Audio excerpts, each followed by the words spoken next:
upaya penegakan hukum BNN dalam rangkaian sebagai bentuk hard power approach yang kita lakukan ini sebenarnya adalah imbangan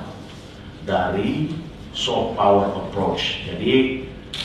saya lebih menekankan bagaimana soft power approach itu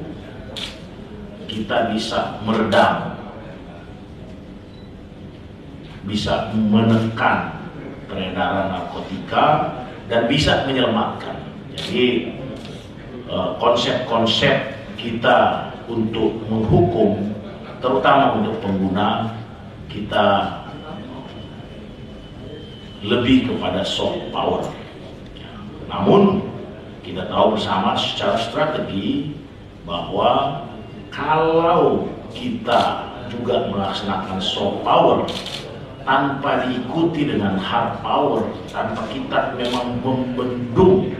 arus masuknya terutama metamfetamin dari Golden Triangle, Golden Crescent, dan kemudian cocaine dan sebagainya, karena sekarang dunia sudah mulai terbuka lagi dari Golden Pickle, maka sulit juga kita untuk hanya bisa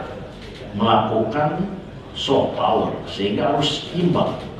harus berjalan sama-sama, yang diikuti tentunya dengan collaboration inter dan antar institusi yang